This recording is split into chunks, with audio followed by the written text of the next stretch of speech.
अस्सलाम वालेकुम नाज़रीन, प्रोग्राम ओपिनियन में अली काजी में भलीकार आऊँ है यासिर अहमद मूंखे स्टूडियो में जॉइन करता सीनियर तज्ज़ियाकार Ali Qazi sahab. Welcome Ali sahab. Thank you Yasir. Ali sahab, Bilawal sahab थोड़ी देर पहिरियों प्रेस कॉन्फ्रेंस कई। बिलावल साहब जो चवण त हुकूमत खे अगर गिराइण जी हिम्मत ना है, अपोजिशन खे ऐं ताक़त ना है, तो पोइ इंतज़ार कनि नेक्स्ट इलेक्शन ताईं। प्राइम मिनिस्टर के जवाब ॾींदे उन्हनि चयो आहे त असां अवाम ऐं पार्लियामेंट ते यकीन रखंदा आहियूं, असां के ॿिए माण्हू ॾे कोन था वञूं तव्हांजी गवर्नमेंट गिराइण लाइ।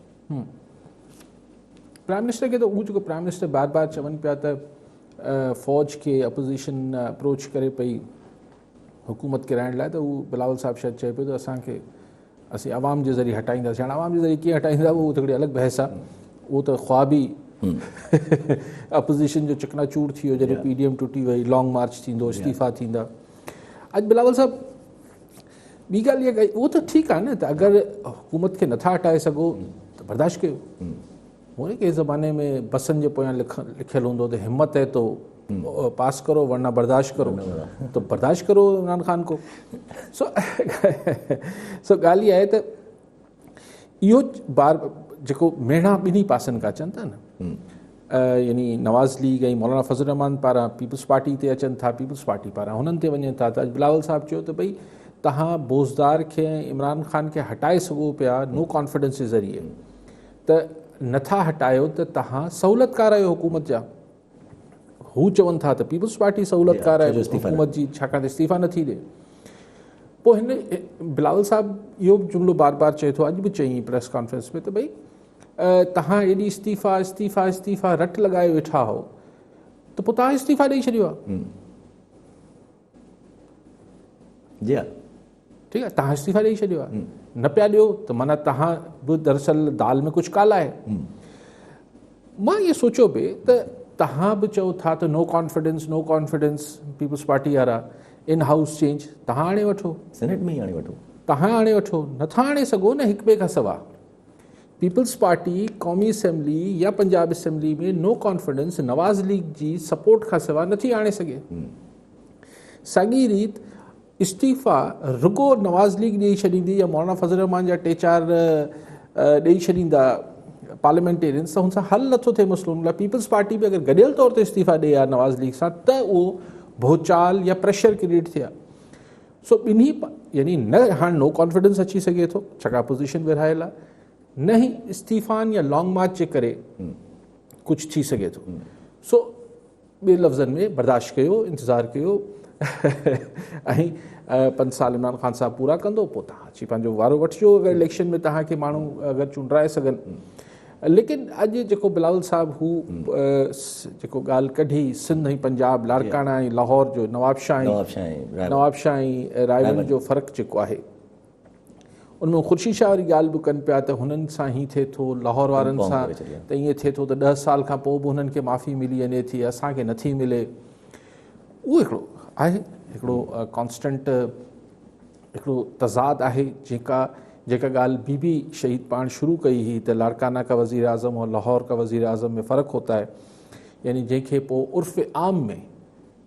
उर्फ़ आम में इस्लामाबाद ऐं लाहौर जा सहाफ़ी या दानिश्वर हिन खे सिंध कार्ड चवंदा आहिनि। जी हा, त जॾहिं बि हिन कॉन्ट्रडिक्शन जी ॻाल्हि कई वञे, हिन कॉन्ट्रडिक्शन हिन जेको फ़र्क़ु जी ॻाल्हि कई वञे, त हिकिड़ा ॿिया ट्रीटमेंट्स लाहौर खे मिलनि था, लाहौर जो पॉलिटिशियन हुजे, लाहौर जा ॿिया मामलात हुजनि, ऐं उहे मामला जॾहिं लाड़काना या सखर जा हुजनि था त हुनखे डिफरेंट ट्रीटमेंट मिले थी। इहा जॾहिं तव्हां तफ़रीक़ ऐं फ़र्क़ु जी ॻाल्हि कयो था, त पोइ हिकिड़ी ॻाल्हि थिए थी सिंध कार्ड। जेतोणीकि सिंध कार्ड मां बि सवाइ अगरि असीं माज़ी में किथे वञूं त किथे कुझु मिली वेंदो, लेकिन सिंध कार्ड में आम माण्हू खे त सिंध जे माण्हू खे त घणो करे कुझु कोन मिलियो आहे बदकिस्मती सां। जीअं सिंध में वरी पोइ हिकिड़ो ॿियो कार्ड कढियो वियो, अर्बन कार्ड, जंहिंखे लंडन वारा MQ वारा इस्तेमालु कंदा हुआ, त सिंध में बि सिंध जो अर्बन कार्ड या कराची कार्ड या जेको बि हुनखे नालो ॾियो, उनमें बि कराचीआइट्स खे हुन कार्ड जे करे त सवाइ लाश ऐं दहशत ऐं वहशत जे ॿियो कुझु कोन मिलियो। सो लेकिन फ़र्क़ु त आहे लाहौर ऐं लाड़काने जे विच में, हिन ॻाल्हि का त इनकार न आहे। हाणे कंहिंखे सिंध कार्ड चए थो या कीअं चए थो, बट अनफॉर्चुनेटली आहे त सही। अच्छा बिलावल साहब इन इन इहा ॻाल्हि कंदे वक़्तु सरकार ते बि तंज़ कयो त अकाउंटेबिलिटी जो तव्हां नैरेटिव चवंदा आहियो, लाहौर मां सज़ा याफ़्ता उनजो चवणु त रायवंत मां सज़ा याफ़्ता जेके प्राइम मिनिस्टर उहे ॿार हलिया था वञनि, असांजा जेके केस हलनि था पिया ख़ुर्शीद शाह सज़ा याफ़्ता नाहे बि, पोइ बि ज़मानत कोन थी मिले, पिंग पांग लॻो पिया, कॾहिं होॾे कॾहिं हेॾे। ऐं ख़ुदि जेको सदर आहे नवाब शाह जी जो हा, उनखे ॿाहिरि नथो वञणु क़ैद मुल्क में क़ैद करे मतिलबु उहे मुख़्तलिफ़ हवाला ॾेई रहिया। लेकिन पोइ वरी जॾहिं पुछियो वियो बिलावल साहिब खां त छा ज़रदारी साहिब खे प्रेशर आहे त ॿाहिरि हलिया वञो, त हुन चयो न आसिफ साहिब किथे वञनि पिया, न आऊं किथे वञा पियो। पॉलिटिक्स आहे यार, पॉलिटिक्स जा कई डायमेंशन्स हुजनि था, कई रुख हुजनि था, कई सता ऐं लेयर्स हुजनि थियूं, हिकिड़ी नज़र अची रही हुजे थी, ॿी ॾेखारी वञे पई, टी असल हुजे थी। सो ही हिकिड़ा मैसेजिस हुजनि था हिक ॿिए जे, कॾहिं कॾहिं हक़ीक़ी झेड़ा हुजनि था, कॾहिं कॾहिं नूरा कुश्ती थी रही हुजे थी। सो हिकिड़े चेहरे ते अलाए केतिरा नक़ाब हुजनि था सियासत में, इक़्तिदारी सियासत जेका आहे। सो हिन में लेकिन बुनियादी ॻाल्हि इहा त ॾिसो ॻाल्हि त आहे न, अदालतुनि जो मामिलो आहे, पाण कुझु चई नथा सघूं, लेकिन नैब ते पाण ॻाल्हाए सघूं था त ख़ुर्शीद शाह 2-2.5 सालनि खां पियो आहे न। जी हा, हाणे चवंदासीं ज़िबनी चालान पेश कंदासीं, मतिलबु इहो रेफरेंस खणी ईंदासीं। ठीकु आहे साहब। अच्छा बिलावल साहब जो ॿियो बि हिकिड़ो तंज़, बिलावल साहब जो चवणु त शहबाज शरीफ़ साहब खे पार्लियामेंट में अनकंडीशनल सपोर्ट करण लाइ तयारु आहे, पीपल्स पार्टी सब मेंबर्स ॾेई छॾिया, तव्हां बजट रोके ॾेखारियो। न उहो त जेको शहबाज शरीफ़ साहिब पंहिंजी हिकिड़ी लाइन ठाही हुई त भई आउं मुफ़ाहमत चाहियां थो, ऐं बिलावल साहिब बि चाहे थो त पार्लियामेंट जे अंदरि जेको आहे उहो इमरान ख़ान लाइ टफ टाइम पैदा कजे, त उन लाइ हू शहबाज शरीफ़ खे चए पियो त गैर मशरूत तौर ते तव्हांखे पीपल्स पार्टी जी हिमायत हासिल लाइ तव्हां कंहिं सूरत जेको आहे बजट पास न थियणु ॾियो। छाकाणि त हक़ीक़त आहे न त अगरि बजट पास न कराए सघे का बि हुकूमत, ईअं न त ईअं थी वेंदो जी हा, जी हा, ॾाढो मुश्किल त बजट अगरि डिफीट थी वञे, बजट बिल पास अगरि न थींदो त गवर्नमेंट हली वेंदी न। पोइ पार्लिमानी रिवायतनि मूजिबि पोइ उन गवर्नमेंट खे इस्तीफ़ा ॾियणो हूंदो आहे। सो अगरि शहबाज शरीफ़ कंहिं सूरत बजट पास रुकाइण में कामयाबु थी वञे त पोइ त असेंबली हुकूमत हली वेंदी, पर इहे जी हा, ॾाढी मुश्किल ॻाल्हि आहे। ठीकु आहे सर। अच्छा बिलावल साहब जीअं पंहिंजी ॻाल्हि हले पई त तव्हां जीअं ॻाल्हि कई त न PDM में हाणे को वोट ऑफ नो कॉन्फिडेंस जे ज़रिए को हुकूमत वञे थी, न ई को इस्तीफ़ा ॾेई एहतजाज करे या हुकूमत वञे थी पई, माना ॿिन्ही सूरतुनि मां हुकूमत सेफ आहे। त पोइ इमरान ख़ान साहब खे ओलो छा जो आहे त हू जेको चवनि था त फ़ौज खे चयो थो वञे, गवर्नमेंट मुंहिंजी किराई वञे, सभु माफ़ियाज़ गॾु थिया वेठा आहिनि। 1947 खां पोइ पहिरीं जिदोजहद आहे माफ़ियाज़ खां ख़िलाफ़ु। न पोइ हाणे अगरि इहो तव्हांखे बोर थी करे बार बार साॻी ॻाल्हि, त पर नई ॻाल्हि कहिड़ी करे तव्हां ॿुधायो। हीअ चए पियो न नहीं छोड़ूंगा माफियाज़ हैं, ये हैं फलाण हैं चोर हैं, इनको डर है मैं लूटी हुई रकम लेके आऊंगा इनकी।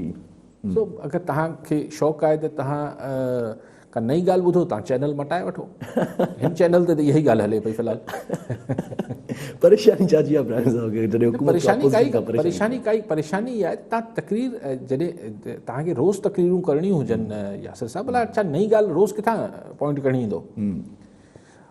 तव्हां अगरि उहे प्राइम मिनिस्टर्स जो ट्रैक रिकॉर्ड ॾिसो, पंहिंजो नवाज़ शरीफ़ साहिबु हो या हुनखां अॻु में मोहतरमा बि, लेकिन स्पेशली नवाज़ शरीफ़ वारो टेन्योर वठूं था, या हुनखां यूसुफ रज़ा गिलानी साहिबु हो प्राइम मिनिस्टर, या त ही जेतिरी मुंहिंजे ख़्याल 365 ॾींहंनि में इमरान ख़ान तक़रीबन 365 त घटि में घटि तकरीरूं करे वठे थो, कंहिं ॾींहं ते 2-2 तकरीरूं करे थो।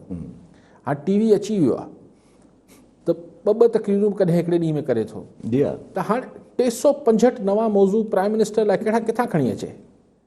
अच्छा, हू जेके नवाज़ शरीफ़ टाइप हिकिड़ा यानी हुन दौर में वज़ीर आज़म हूंदा त कॾहिं कॾहिं जलवा अफ़रोज़ थींदा हुआ, पोइ हुन में हुन प्रोजेक्ट ते ॻाल्हाईंदा, इकॉनमी, पोइ ही जेकी गुफ़्तगू आहे जेको अपोज़िशन लीडर वारी तकरीर आहे, नहीं छोड़ूंगा, तबाह कर दूंगा, फलाण कर दूंगा, इहो त इमरान ख़ान साहिब जो हिकिड़ो स्टाइल आहे।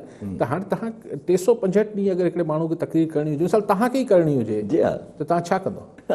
रिपीटेशन थींदी रहंदी। ठीकु आहे सर। अॻिते वधूं पिया त कल्ह हिकिड़ी गवर्नर सिंध, असांजा गवर्नर आहिनि, गवर्नर सिंध इमरान साहिब साहब सिंध जा गवर्नर आहिनि, उहे कल्ह प्राइम मिनिस्टर सां मुलाक़ात कई आहे। उन्हनि वरी साॻियो बंडल आइलैंड वारो इशू जेको आहे ॿीहर उथारियो आहे। उन्हनि चयो त मां पीपल्स पार्टी गवर्नमेंट सां मतिलबु सिंध गवर्नमेंट सां बि ॻाल्हाईंदासीं असां, ऐं नेशनलिस्ट सां बि ॻाल्हाईंदासीं, ऐं पर उन्हनि ॿी हिकिड़ी ॻाल्हि कई, उन्हनि चयो मां एडमिनिस्ट्रेटिव प्रोविंसिस जो बि हामी आहियां।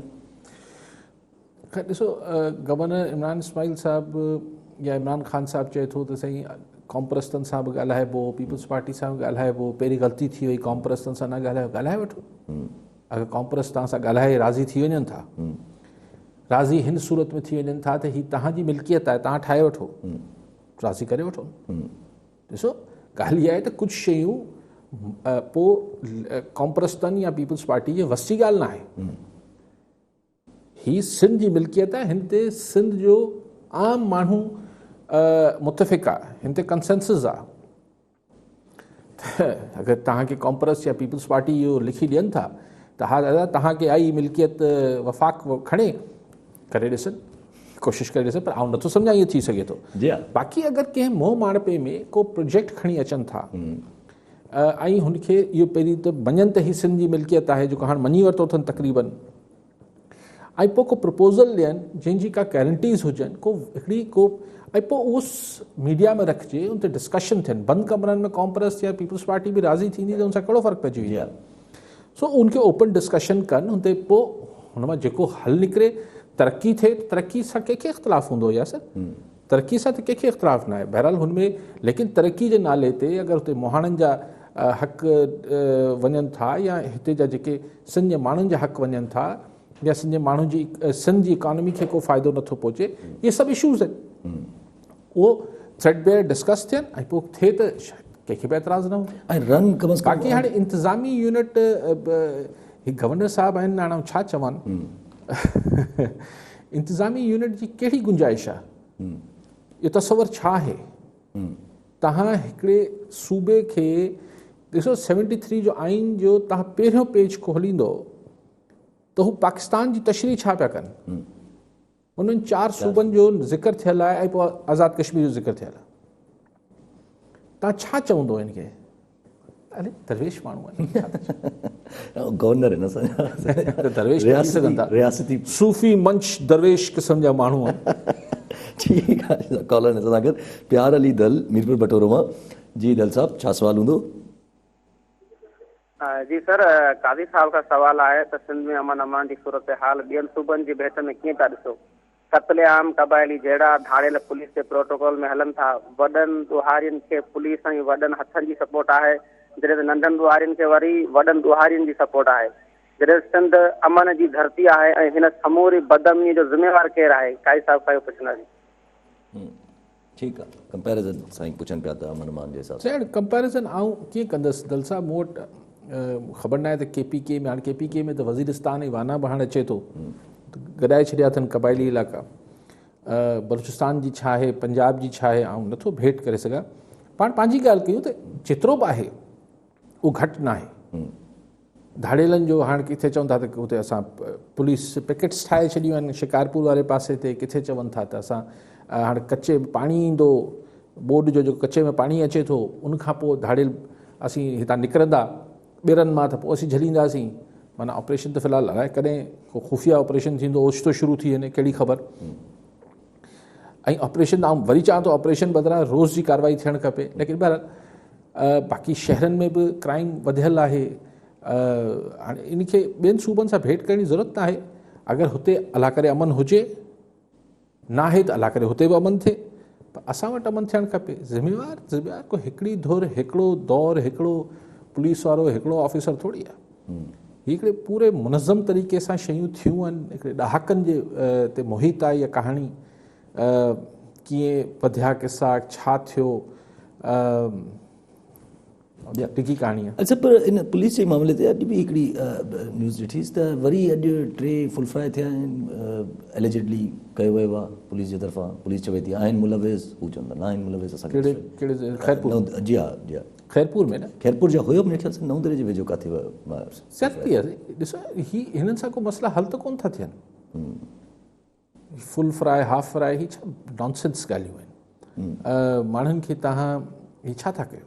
दिस इज़, ऐं ॾिसो ही केरु हिनजी केतिरी बि जस्टिफिकेशन ॾे, हिकिड़ो माण्हू बि अगरि बेगुनाह मरे थो हिन में या ज़ख़्मी थिए थो, हू तव्हांजा 5 ॾोहारी अगरि वाक़ई में ॾोहारी मरनि था, उहो हिकिड़े जो बार इख़्लाक़ी ऐं क़ानूनी तौर ते वधीक आहे।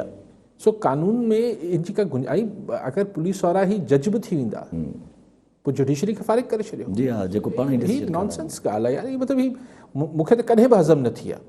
हिन सां कई इलाइक़नि में अमन बि थियो, छा ॾेखा पखिड़िजे थो, ही थिए थो, लेकिन पोइ छा थिए थो, थोरे अर्से खां पोइ जॾहिं ही बंदि थिए थो सिलसिलो, वरी शुरू थी वञे, पोइ हिन में पुलिस वारा यानी गोॾे में गोली हणण जा बि पोइ रेट फिक्स थी आहे। जी हा, त अगरि हेतिरा पैसा ॾींदो, SP साहिबु चयो आहे हिनखे हाफ फ्राए कयो, गोॾे में गोली हणो, पोइ अगरि पैसा ॾींदे त थोरो साइड मां गोली हणंदासीं, ऐं अगरि पैसा न, सो इहो गोॾो ख़तमु करे छॾींदासीं। जी हा, इहो ई सिस्टम असां वटि हले थो पियो। अली साहिबु ॿी बि हिकिड़ी ख़बर पढ़ी अॼु त इलेक्शन कमीशन जेको आहे उहो तकबंदियुनि लाइ, लोकल गवर्नमेंट लाइ, लोकल बॉडीज़ लाइ असां वटि सिंध में जेको आहे उहो कमिटीज़ फॉर्म करे शॾियूं आहिनि पुराणे जेको सॉरी नए इलेक्शन रिज़ल्ट से। जी हाणे उन इलेक्शन न उन सेंसस आदमशुमारी ते जॾहिं की सिंध हुकूमत लिखियलु आहे त लिखियो आहे त भई गॾियल पार्लियामेंट जो इजलास छॾायो वञे। ॿिए पासे ख़बर आई त चेयरमैन सेनेट सादिक संजराणी चयो आहे प्रेसिडेंट खे त भई सिंध दरख़्वास्त कई आहे। बहरहाल इलेक्शन कमीशन तेसि ताईं कमु जारी रखंदी। अगरि नया सेंसस जेको ॾिसो न, नया सेंसस त अगरि 3 सालनि में थियणा आहिनि त छा लोकल बॉडीज़ 3 सालनि में जेको हुनमें तय थियो हो CCI जे इजलास में, जंहिंमें सिंध हुकूमत शायदि इतफ़ाक़ न बि कयो हुजे, लेकिन हाणे छा पोइ लोकल बॉडीज़ इलेक्शन कराइणियूं न आहिनि छा? सो इलेक्शन कमीशन जो बहरहाल पहिरियों फ़र्ज़ु आहे त इलेक्शन कराए, ऐं पाण फ़िलहालु अगरि नई आदमशुमारी जा नथियूं थियनि तेसि ताईं पुराणी त कराइणु खपे। ठीकु आहे सभु कॉलर सां गॾु अहमद अली मेमण हैदराबाद मां। जी मेमण साहब, छा सवाल हूंदो? साईं, पहिरीं त मां अली काज़ी साहब खे सलाम पेश कंदुमि। ॿियो इहो आहे त सवाल मुंहिंजो सर, कल्ह हिकिड़ो केस जो डिसीशन आयो आहे सिंध पब्लिक सर्विस कमीशन जो। नौजवान 2018 खां लॻा पिया आहिनि, हाणे उहो ट्रेनिंग बि उन्हनि जी कंप्लीट थियण वारी आहे। उन खां पोइ उन्हनि खे मतिलबु नाअहल कयो वियो आहे कल्ह। त हाणे नौजवाननि में सफ़ा मतिलबु हिकिड़ी लहर पैदा थी वई आहे त अॻिते हली ॿियनि कमीशन जो छा थींदो। ईअं अगरि थींदो रहियो त पोइ ईअं हर कमीशन मतिलबु हो विड्रॉ थी वेंदी, नल एंड वाइट थी वेंदी। ठीकु आहे मेमण साहब। सही, बिल्कुलु कल्ह बि हिन ते मेमण साहब ॻाल्हायोसीं। 2018 में जेके इतफ़ाक़ सां 2018 ई मुलाज़िम भर्ती थिया, उन डॉक्टर्स बि हुआ, एक्साइज़ डिपार्टमेंट में बि हुआ, ॿियनि मैनेजमेंट ग्रुप में बि हुआ नौजवान। हिननि जो कहिड़ो ॾोह आहे? 2018 जेके आहिनि हिननि जो कहिड़ो ॾोह आहे? इहो वॾो सुवालु आहे। ऐं हीअ किथे वञनि हाणे? ॿियो जेको सुवालु आहे, जेको ख़ुदि कल्ह बि पाण डिस्कस कयो, त भई अगरि ही जेका कमीशन आहे ही अगरि 1989 में इहो जेके जंहिं एक्ट जे तहत ठही आहे उहो एक्ट ई अगरि ग़लति आहे त पोइ समूरा जेके भर्तियूं आहिनि उहो रद्द थियणु अगरि त पोइ हिकिड़े पासे चओ त हा, हिकिड़े पासे फ़ैसिले में चयलु आहे त हू कमीशन ठही ग़लति। जी हा, एक्ट ई ग़लति, मतिलबु एक्ट ई ग़लति आहे। ही कमीशन ई बंदि करे छॾियो, सभु कुझु करे छॾियो। चलो ठीकु आहे, अदलिया जो फ़ैसिलो आहे। त पोइ ही सिलेक्टिव छो? ही सिर्फ़ु बैच जेके 2018 खां पोइ अपॉइंट थिया आहिनि इहे छो नाहिल थिया आहिनि, अॻूणा छो न थिया? बहरहाल सिंध हुकूमत एज़ एक्सपेक्टेड इनखे सुप्रीम कोर्ट में चैलेंज करण जो फ़ैसिलो कयो आहे। ॾिसो, अदालती फ़ैसिला आहिनि, पर मुंहिंजे ख़्याल त government has a good case. I am not a law man, लेकिन मूंखे जेको लॻे थो त हिकिड़ो सुठो केस, स्ट्रॉन्ग केस अथनि। अपील में वेंदा त शायदि मता रिलीफ मिली वञे। अच्छा, पंहिंजी डिस्कशन हले पई पंहिंजो सेंसस ते ई त प्राइम मिनिस्टर साहिबु अॼु MQM सां जेका मुलाक़ात कई आहे, वफ़द सां MQM जे वफ़द सां मुलाक़ात कई आहे, उन में उन्हनि कराची जा हो त कया आहिनि, पंहिंजो जेको ज़िक्र थींदो आहे त कराची जे बारे में उन्हनि आगाह कयो आहे प्राइम मिनिस्टर साहिब के मसइलनि जे बारे में। त ॿी ॻाल्हि उन्हनि जी जेका साम्हूं आई त प्राइम मिनिस्टर साहिबु अग्री कयो आहे कमिंग बजट में सेंसस लाइ बजट मुख़सस करण लाइ। जी, इहो त पोइ भेरे फेडरल गवर्नमेंट या प्राइम मिनिस्टर तय कयो न त असां हिन खे ईंदड़ 3 सालनि में हिकु प्रोसेस में, मतिलबु 2 सालनि में शायदि 3 सालनि में इहो कराए वठंदासीं आदमशुमारी। सो हुन लाइ बजट रखियो हूंदो, उते वॾी ॻाल्हि न आहे। लेकिन हीउ जेको इस्लामाबाद मां कराची हलाइण वारो जेको पुराणो हिकिड़ो असांजे मुल्क जो हिकिड़ो दस्तूर आहे, इहो बंदि थियणु खपे। अगरि MQM सां को भले इत्तेहादी आहे तव्हांजी, पर तव्हांखे कराची जो अगरि ओनो आहे त कराची अचो केॾी महिल, चकर ॾियो। जी हा, गवर्नर साहिब बि हुते वफ़्त वञी मुलाक़ातूं कराए थो, हितां वठी वञे थो वफ़्तनि खे हुते मुलाक़ातूं कराए थो। केॾी महिल प्राइम मिनिस्टर साहिब खे तकलीफ़ ॾियो हिते अचनि, कराची घुमी फिरी वञनि। इलेक्ट बि थिया आहिनि कराची में, थिया हुया इलेक्ट। हा, इलेक्ट। हिकिड़े सो हाणे ॻाल्हि इहा आहे त ही कराची, ॾिसो कराची त पंहिंजी दिलि आहे। कराची त ज़बरदस्त आहे, कराची में त पाण रहूं था ऐं सिंध जी गादी वारो हंधु आहे, पर अॼु बि PTI ऐं MQM वारा रुगो पिटीन पिया, रोज़ पिटको, सॉरी पिटीन ग़लति लफ़्ज़ आहे, माफ़ कजो, रोज़ पिटको हो त कराची के पानी दो, बिल्कुल दो, हैदराबाद को भी दो ना, दादू को भी दो, लाड़काना को भी दो, बदीन को भी दो, ठठा को भी दो। इहो PTI MQM वारनि जे मोह ते, चलो MQM त पंहिंजे पाण खे हिकिड़ी लसानियत जे हुन में दायरे में रखे थी, PTI त पंहिंजे पाण खे नेशनल पार्टी चए थी न, त उनजे मोह ते इहो ठठो ऐं बदीन मोह ते चढ़ण में कहिड़ो मसइलो आहे? जी हा, ही हेॾनि ॾींहंनि खां हले पियो सिंध जो पाणी जो मसइलो, त उन वक़्तु हिकिड़ी बि ऐं जेको 18 पास उनमें भी न बीठा है, जी अपोजिशन में हिकिड़ो भी न हुआ। फिर कराची को कैसे उड़ के पानी आएगा? हाणे कराची जे पाणी ते से गुड्डू मां पानी ईंदो, एग्जैक्टली दरिया में पानी ईंदो त ई त पोइ KB फीडर सां कराची में ईंदो न, या जेके भी रूट्स आहिनि उतां कराची में ईंदो न। जी हा, ही छा डायरेक्ट घुराइनि पिया किथां? समुंड जो पानी त जाम आहे। जी हा, सो अचड़ो दरिया में आहे, सॼी सिंध रड़ियूं कयूं पिए त बाबा दरिया में पाणी कोन्हे, सिंध जो हिसो ॾियो, इरसा सां लॻो पियो। ओॾी महिल PTI ऐं MQM जेको आहे उहो, छाकाणि त PTI ऐं MQM हुकूमत आहिनि पंजाब में ऐं फेडरल में, त उते कुझु ई न। इहो हिन कराची में पानी दो, माण्हुनि खे एतिरो बि सादो न सम्झणु खपे। गवर्नर राज भी डिमांड करे छॾी तव्हां त, उहो त खुरम शेख ज़मान जो शायदि तकिया कलाम आहे। जी हा, उहो PTI वारे जो। जी हा, अच्छा, गवर्नर राज भी सिंध में लॻंदो न, यार उहो कराची में लॻाइण जो मूड अथसि। सॼा कराची जा सूर ओढ़े पोइ चए थो सिंध में गवर्नर राज लगा दो, तो भाई मतलब फिर क्या? अगर दादू के मसाइल भी बोलो ना, लाड़काना के भी बोलो, सखर के भी बोलो, मीपू खास के, दादू, बदीन, ठट्ठा सबके बोलो, फिर बोलो सिंध में गवर्नर राज। नॉट दैट कि आऊं एग्री कयां थो, लेकिन कुछ जवाब से ठाहियो मसाइल। जी हा, सुभाणे चवंदा कराची सेंट्रल में जो है वो पानी का बड़ा मसला है, गवर्नर राज लगा दे। कराची सेंट्रल जे करे जेको आहे, या हैदराबाद तालके जे करे त गवर्नर राज नथो लॻी सघे। जी तव्हांखे पंहिंजो केस त खुरम शेख ज़मान खे या PTI खे पंहिंजो केस त थोरो ठाहिणु खपे न सिंध लेवल जो। हलो, उहे हुननि जी शायदि को दिलचस्पी न हुजे ठठा बदीन सां या दादू लाड़काना सां, लेकिन पंहिंजो केस ठाहिण लाइ घटि में घटि इन बहाने ई सॼी सिंध जी ॻाल्हि त कनि। जी हा, इन बहाने ई कनि पिया। ठीकु आहे। जब सिंध कैबिनेट सिंध कैबिनेट अॼु अप्रूवल ॾिनो आहे पंहिंजे कुझु रूल्स में तरमीम कयूं आहिनि पेंशन जे हिसाब सां। हुननि जो चवणु त रिटायरमेंट बि असां जेका आहे उहा ख़तमु था कयूं, जेका अर्ली रिटायरमेंट आहे, माना कि या त 55 सालनि जी सर्विस पूरी हुजे ऐं हुन सां गॾोगॾु 55 सालनि जी उमिरि हुजणु खपे, तॾहिं ही अर्ली रिटायरमेंट तव्हां वठी सघो था पिया। 55 या 60? 55 साल अर्ली रिटायरमेंट लाइ। 55 साल न त उहो कहिड़े बि टाइम ते अर्ली रिटायरमेंट हूंदो, त 55 सालनि जी सर्विस पूरी करणी आहे ऐं 55 सालनि जी घटि में घटि उमिरि हुजे, तॾहिं तव्हां अर्ली रिटायरमेंट लाइ एलिजिबल थियो था। हुननि चयो आहे त पेंशन जेका पहिरां हिकिड़े साल जे पोयां लास्ट ईयर जी कैलकुलेट, उनजे बेसिस ते कैलकुलेट थींदी हुई तव्हांजी पेंशन, उहा हाणे लास्ट 3 इयर्स जे एवरेज जे हिसाब सां कैलकुलेट थींदी।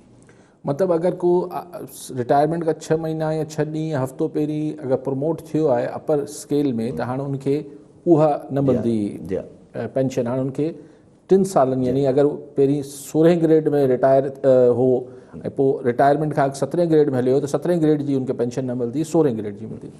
सही, ही त IMF जो ऐं सभिनी जो, ऐं IMF खां अलावा बि इहो वॾो हिकिड़ो डिस्कशन आहे। जेके माण्हू हुकूमती फंड्स ऐं जेको ख़र्च ऐं ही सभु ॾिसनि पिया, ऐं उन ते मुख़्तलिफ़ कमेटीज़ ठहियल आहिनि, त ख़दशो शायदि इहो आहे त पघारनि खां वॾो जेको बिल आहे उहो पेंशन जो थी वियो आहे या थी वेंदो। हुननि चवणु अगरि ईअं न रोकियो वियो न, सिंध में सही पूरे मुल्क में बि इहो ई आहे। सो हाणे मुंहिंजो ख़्यालु आहे त हाणे ही पहिरियां हल्का हल्का कट अचनि पिया। ही हिकिड़ो स्टेज अची वेंदी पाकिस्तान में जिथे ही शायदि पेंशन खां हथु खणी वञनि। इहो त तमामु घणो स्टेप थी वेंदो। अगरि पूरो हिकिड़े धक में न कंदा, लेकिन किथां भरे ॾींदा पैसा? ऐं पोइ सरकारी मुलाज़मत में पोइ माण्हुनि जो टेम्पटेशन या करप्शन हुजे थी या पेंशन हुजे थी। जिन सरकारी नौकरियुनि में करप्शन न आहे त उन में वरी लालच हुजे थी त भई सुख सां पेंशन मिलंदी, ही हूंदी, ग्रेजुटी फलाण ढिमकाण। हाणे अगरि करप्शन त ख़ैर अलाए कॾहिं ख़तमु थींदी, पर अगरि पेंशन ख़तमु थी त पोइ दिलचस्पी घटि रहिजी वेंदी। अच्छा, माना इहो बि सही आहे न जेको अर्ली रिटायरमेंट जो हिननि कयो आहे, त माना इहो काफ़ी बहितर सम्झिजे, छो जो अगरि जे अर्ली रिटायरमेंट वठी पोइ छॾे माण्हू, त पोइ पेंशन त हुनजी हलंदी रहे पई, पोइ इहो ॾाढो छो जो एम्प्लॉयमेंट त बरक़रार रहे, कम अज़ कम फ़ाइदो त वठूं असां एम्प्लॉयमेंट। एक्चुअली छा आहे त इहो वरी हिकिड़ो डिघो बहस आहे न, छा सही आहे छा ग़लति आहे। ज़ाहिर तव्हां मूंसां हिकिड़ी शइ तय कयो था, वो 25 सालनि सां लाइ मूं ते लागू थिए थी। तव्हां पाण ॿई पाबंद आहियूं। तव्हां मुंहिंजी सर्विस मिसाल 20 साल थी वई आहे, हाणे तव्हां मूंखे ख़ुशख़बरी ॾियो पिया त हीअं थींदो। नए एम्प्लॉइज़ ते तव्हां करे सघो था, छाकाणि तव्हां हुनखां पहिरें ॾींहुं जेको मुआहिदो कंदो उनखे ॿुधाए कंदो त तुंहिंजी जेका रिटायरमेंट थींदी 25 सालनि जी या अर्ली रिटायरमेंट तूं नथो वठी सघीं। तव्हां मूंसां त हिकिड़ो मुआहिदो कयल आहे, हाणे तव्हां मूंखे आख़िरी ॾींहंनि में कीअं था ॿुधायो त हाणे मुआहिदो असीं चेंज था कयूं। लेकिन ॾिसो, बेसिकली हीउ जेको असां वटि ज़माने खां असां वटि बेरोज़गारी ख़तमु करण लाइ जेको सरकारी नौकिरी ॾियण वारो रुझान रहियो ॾहाकनि खां, अॼु खां न आहे, उनमें थी आहे बेतहाशा ओवर स्टाफिंग। जी हा, तमामु घणी। इहो जेसि ताईं अगरि उहो ठीकु थींदो, जॾहिं थी सघियो त तव्हां क्वालिटी खणी अचो, क्वांटिटी ही कोई एम्प्लॉयमेंट सेंटर न ठाहियो सरकार खे, पोइ तव्हां हुनखे पेंशन्स बि ॾेई सघो था, तव्हां हुनखे सभु कुझु हुनजी पैकेजिस बि सुठा करे सघो था। पर जॾहिं तव्हां हुनखे हिकिड़ो बेरोज़गारी ख़तमु करण लाइ सरकारी नौकिरियुनि खे यूज़ कयो था, सियासी मक़सदनि लाइ यूज़ कयो था, त पोइ हीअ सभु मसइला इवेंचुअली पोइ इहे ई मसइलो क्रिएट थियनि था अची वञे। ठीकु आहे, सभु कॉलर सां गॾु ख़ालिद उॾियण हैदराबाद मां। जी उॾियण साहब, छा सवाल हूंदो? असां इहो पाणीअ ते बिजलीअ ते मुसलसिल ॻाल्हाईंदा रहिया आहियूं। अॼु बि जेको आहे सो अपोज़िशन ऐं MQ वारनि कराची जो पाणीअ ते ॻाल्हायो आहे। असां इहो उन्हनि खे बार बार चवंदा रहिया आहियूं त यार कराची न पर सॼी सिंध लाइ ॻाल्हायो, असांखे पाणी मिलंदो, पोइ असांखे भले तव्हां कीअं बि करे घुरी सघो था। हिकिड़ो इहो आहे, ऐं महिरबानी करे अपोज़िशन वारनि खे, ख़ासि करे PTI वारा ऐं ॿिया MQM वारा बि, इहे बि असांजा आहिनि, असां सां ई गॾु हिन सिंध में रहनि था। जीअं असांजो हक़ु आहे तीअं हुननि जो हक़ु आहे, पर इहो हिकिड़ो मां सम्झां थो त हिन वॾे पाणी वारे इशूअ खे कमज़ोर करण जी हिकिड़ी साज़िश चऊं या कुझु बि चऊं, हिकिड़ी ॻाल्हि इहा आहे। बिजली बंदि आहे, हींअर बि बिजली बंदि आहे, जॾहिं माना ॾिस त बिजली बंदि आहे। अच्छा, हे हाई कोर्ट जो जेको फ़ैसिलो आयो आहे, सिजात चंद जो वकील उन ॾींहुं मां ॿुधो पिए त उहो उनखे तक़रीबन सियासी नमूने सां करे पियो पेश करे, हालांकि हिनखे केस ते ॻाल्हाइणु घुरिजो हो, नथो ॻाल्हाए। हाणे कमीशन एक्ट 1989 तहत समूरा इम्तिहान, इंटरव्यू, भर्तियूं, मुक़ररियूं ऐं टेंडर सूदो समूरो कार वहिंवार मुअतल कयो वेंदो वञे। इहो आहे फ़ैसिलो। इन में सिधो सो त हे माना हिकिड़ो शिक थी अचे 1989 वारो जेको कानून आहे उन तहत। त हाणे इन में जेकॾहिं इहा ॾिसिजे त पोइ त ही त माना पोइ करप्शन या इहा शइ त कोन थी अचे। हीअ त अचे थो त भई असुल कानून तहत इहे ग़लति आहिनि। जेकॾहिं कानून तहत ग़लति आहिनि त आया छा हिन खां पहिरें या पोइ उहे त ईअं ई थिया हूंदा न। पोइ मां सम्झां थो बुरान पैदा थींदो ऐं हीअ थोरो, ऐं ॿियो इहो आहे त हिन जो कोशिशि करे सियासी न बनायो वञे। एडमिनिस्ट्रेशन चई सघिजे थो, ब्यूरोक्रेट्स जो चई सघिजे थो, या ॿियो को इशू आहे, हिनखे सियासी महिरबानी करे न बनायो। ऐं बसि इहो ई आहे। ठीकु आहे उॾण साहब। उॾण साहब, अदालती फ़ैसिले खे सियासी ते बणाइण ई न खपे, ऐं लेकिन हुनजी तशरीहात ऐं इंटरप्रिटेशन ते हिकिड़ा बहस थियनि पिया, उहो मुंहिंजे ख़्याल त थींदा आहिनि। सिहतमंद गुफ़्तगू आहे त हिन जी छा तशरीह हूंदी, छाकाणि त हुनमें कुझु शयुनि में एम्बिग्यूटी आहे। जीअं तव्हां बि हिकिड़ी ॻाल्हि कई त हुनखे अगरि एक्ट जी कानून जो उपतड़ एक्ट जे करे इहो ख़तमु कयो वियो आहे कमीशन, त पोइ हुनखां सिर्फ़ु 2018 में त हुन कमीशन भर्तियूं न कयूं आहिनि, हुनखां पहिरीं बि कयल आहिनि। सो उहो बिल्कुलु सियासी त न थियणु खपे। मूं तव्हां वारी ॻाल्हि पहिरीं, तव्हांजे फ़ोन खां पहिरीं चई त PTI वारनि खे कोशिशि करणु खपे त चपनि ते ॿियनि इलाइक़नि जो नालो बि खणनि, छाकाणि कराची त 200 सैकड़ो सिंध आहे, पर हैदराबाद बि सिंध आहे, दादू बि सिंध आहे, बदीन, ठठो, मीपुखास, थरपारकर सभु सिंध आहे, जोही। सो होठों पे लाओ तो सही। जी हाँ, बरसरे इल्ज़ाम ही आए, होठों पे चाहे अभी उनके मेरा नाम ही आए। सो PTI वारनि चपनि ते अचे त सही, त सिंध में ॿिया इलाइक़ा बि अचनि था। अच्छा, अगरि ॾिठो वञे त हिन गवर्नमेंट में जॾहिं खां 2018 खां पोइ PTI सरकार जी ओनली कम्पेटिटिव, अगरि गवर्नमेंट वाइज़ ॾिठो वञे त सिंध सरकार हुई ऐं पीपल्स पार्टी हुई, त हू रादर देन पंहिंजी कम्पिटिशन खे स्ट्रॉन्ग करण लाइ पूरे सिंध ते फोकस कंदा, हुन त रहंदो वञा पाण खे साइड लाइन कंदो विया। अलाए छा मतिलबु हिन जा ॾिसो की हाणे हुननि ते नथो ॻाल्हायां, PTI ते नथो ॻाल्हायां, ठीकु आहे, ऐं तव्हां ते ॻाल्हायां। तव्हां अगरि हिकिड़ी शइ सही सिधी नज़र अची रही हुजे ऐं आउं सोचां त यासिर ही न पियो करे कमु, त ॿ सबब थी सघनि था। या यासिर जी दिलचस्पी न आहे, जी हा, या हुन वटि विज़न न आहे। विजन में पोइ कॉम्पिटेंस ऐं ॿियूं शयूं अची वञनि थियूं। जी हा या यासर जी दिलचस्पी गांव यार साम्हूं साम्हूं ई पेन पियो अथसि खणे छो नथो, या यासर जी दिलचस्पी न हूंदी पेन खणण में, या एतिरो विजन ई न हूंदसि अच्छा पेन खणी बि सघां थो छा, टी ॻाल्हि छा कयां। ऐं तव्हां लाइ चवां पियो, ऐं कंहिं लाइ न पियो चवां, बेनिफिट ऑफ डाउट ॾेई छॾियूं था। बेनिफिट ऑफ डाउट न त तव्हां लाइ चवां पियो। ठीकु आहे साहब। ऐं साहब ॿी बि अॼु हिकिड़ी ख़बर ॾिठीसि त आज़ादु कश्मीर में पहिरां NCSC जो डिसीजन आयो त इलेक्शन मुलतवी कया वञनि कोरोना वायरस जे करे। वरी आज़ादु कश्मीर अॼु जॾहिं लेटर लिखियो आहे फाइनेंस मिनिस्ट्री खे त असांखे फंड्स प्रोवाइड कया वञनि था, फाइनेंस मिनिस्ट्री चवे थी त असां वटि फंड्स न आहिनि, असां नथा ॾेई सघूं। हाँ कीअं नथा ॾेई सघूं, कमाल था कनि। ऐं आज़ादु कश्मीर खे अगरि इलेक्शन लाइ फंड फाइनेंस मिनिस्ट्री न ॾींदी त वॾो तमाशो थींदो, वॾो लतीफ़ो थींदो, मना करे छॾियो। ऐं हिन खे हिन जा ॿिया असरात बि पवंदा।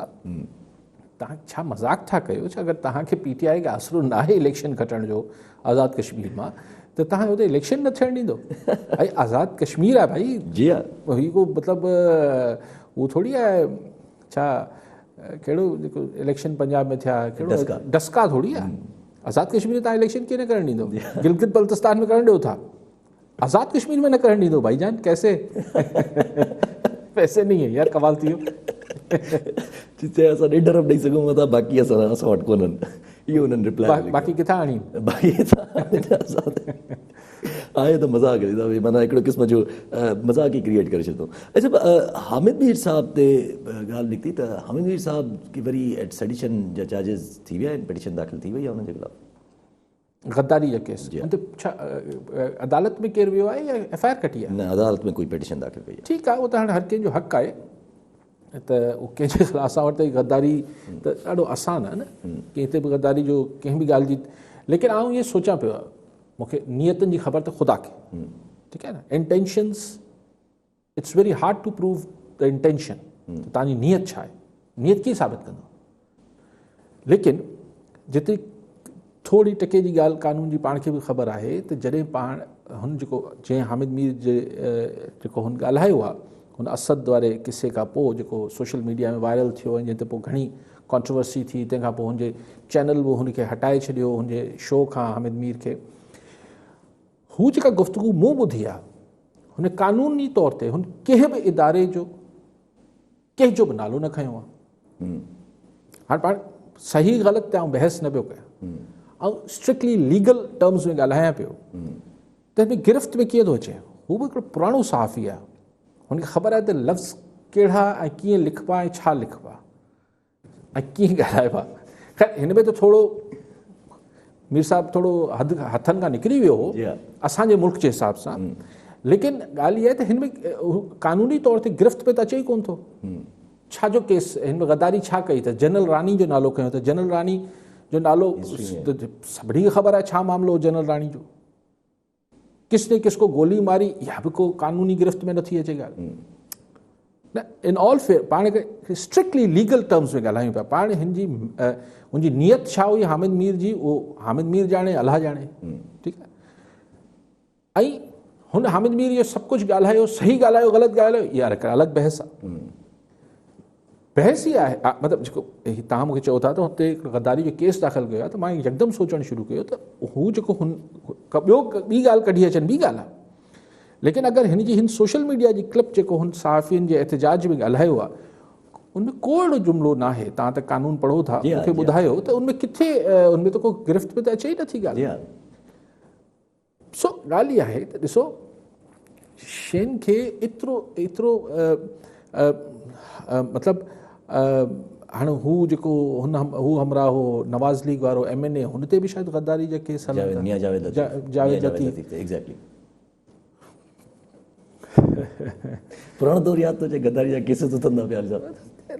ॾिसो ॻाल्हि इहा आहे त सोसाइटी खे मतिलबु असांखे सॼी दुनिया सां हाणे जुड़ियल आहे, शयूं एक्सपोज थियनि थियूं, शयूं ओपन थियनि थियूं, खोड़ सारी हिकिड़ा परसेप्शन्स ठहनि था मुल्कनि जे बारे में। असांजी बेइंतहा कोशिशि आहे त असीं पंहिंजो हिकिड़ो सॉफ्ट इमेज क्रिएट कयूं। त सॉफ्ट इमेज छा थींदो आहे?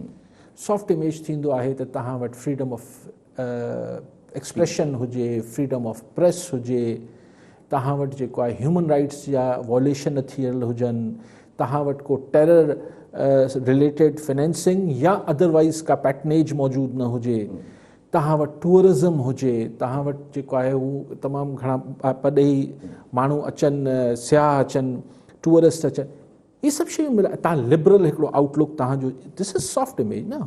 What do you mean by soft image? जॾहिं चइजो त पाकिस्तान जो हिकिड़ो सॉफ्ट इमेज ठाहिजे, सॉफ्ट इमेज ठाहे, ताकी टूरिज़म वधे, प्रेमिसेस न टूरिज़म ख़ुदि बि जेको आहे सॉफ्ट इमेज आहे न। जी हा, त हिते माण्हू अचनि, हिते जे माण्हू जी ख़ुशि इख़लाक़ी, हिते जी गवर्नमेंट को तंग न करे, किथे उन्हनि खे को उते एयरपोर्ट खां वठी रेलवे स्टेशन ताईं को उन्हनि सां पैसा न घुरे, उन्हनि खां को पर्स खसे न भॼी वञे, this is soft image. So by Hamid Mir को ईअं हुनजा हिकिड़ा इंटरनेशनल जर्नलिस्टिक जेको कम्यूनिटी आहे, उन हामिद पाकिस्तान जा अगरि जेके 4, 5, 8, 10 सहाफ़ी आहिनि जिन्हनि खे इंटरनेशनल सहाफ़ी बिरादरी सुञाणी थी, हुनमें हामिद जो नालो आहे। जी हा, सभु इनखे खयो आहे, काफ़ी इंटरनेशनल चैनल्स खयो बि आहे इन शइ खे एग्ज़ैक्टली। उहो त खणंदा न सही, पोइ चइबो त हीअ पाकिस्तान दुश्मनी आहे। पर मां वरी चवां पियो, ॻाल्हि इहा आहे त हामिद मीर खे हिकिड़ी हुन जेको छा ते एतिरो हुन रिएक्ट कयो आहे ऐं छा मामलात आहिनि, उहा हिकिड़ी पूरी शइ भरियल हुजे थी। पोइ किथे किथे माण्हू बस्ट आउट कनि था, जेको थोरो हदनि खां टिपी वञनि था। मूं चयो न, हिकिड़ी डिफरेंट सोच रखां थो हिन सॼे इशू ते, हुनखे के ॿिए ॾींहं ते सॼी डिस्कशन कंदासीं त ही कीअं हिन सॼे इशू खे ॾिसां थो, हामिद मीर हुजे या ही जेको कई एंकर्स जेके आहिनि, वॾा नाला आहिनि, उहो तव्हांखे हाणे TV चैनल्स ते नज़र नथा अचनि। अनसेड सेंसरशिप आहे, अनसेड बैन आहे। जी हा, जी हा। पोइ तव्हांजो हीउ जेको मीडिया ऑर्डिनेंस हाणे रहिया आहे, हिकिड़ो ड्रैकुला क़िस्म जो, हिकिड़ो भयानक क़िस्म जो, इहो छा आहे? माना इहा सरकार जी, इहो पास न थींदो, उहा हिकिड़ी बहस अलॻि आहे, पर सरकार पंहिंजी नीयत त ॾेखारी न। सरकार जी नीयत इहा हुई त असां वटि अहिड़ो हिकिड़ो ड्रैकनियन क़िस्म जो, हिकिड़ो ड्रैकुलाई क़िस्म ॾंदनि वारो हिकिड़ो ख़ौफ़नाक कानून हुजे, जेको मीडिया खे ईअं चक विझो वेठो हुजे। नीयत त हुई न।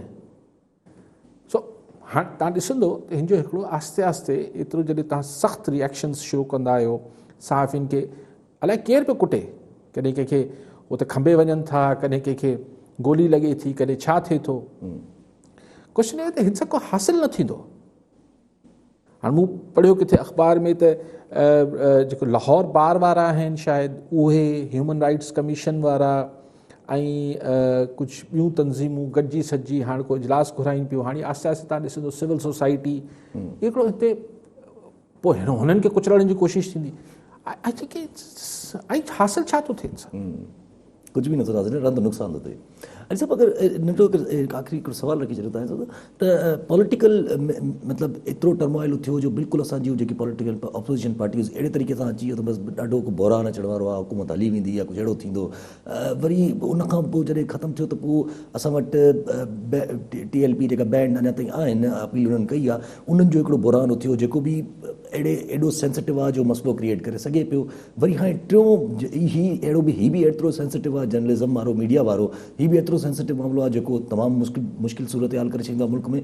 त ही न, इन टिनी खे तव्हां भेटे नथा सघो, टिनी जी अलॻि अलॻि शिदतूं हुयूं। ही जेका आख़िरी ॻाल्हि, हू जेको ॿी ॻाल्हि तव्हां TLP जेको तहरीक लबैक, हुन वरी हिकिड़ो ॿियो समाज खोलियो डिस्कशन, जेको पाण बि डिस्कस कयो त जॾहिं तव्हां हिकिड़ा जिन ठाहियो था त पोइ कॾहिं कॾहिं बोतल में वापसि वञण खां इनकार कनि था, ऐं पोइ सिचुएशन थिए थी। लेकिन पोइ छा थियो? तव्हां बैन वैन विधो, पोइ हुन इलेक्शन त विढ़नि था। जी हा, जी हा, कहिड़ो बैन आहे? सुठा, हिकिड़ी अलॻि बहस आहे। जी हा, हू असांजा जेके सोसाइटी जा पंहिंजा फिशर्स आहिनि, जेके ज़ख़्म आहिनि, थोरो थोरो वक़्त सां हू भरिजनि था, वरी फाटी पवनि था, ऐं वरी हुन ब्लीड करणु शुरू करे थी सोसाइटी।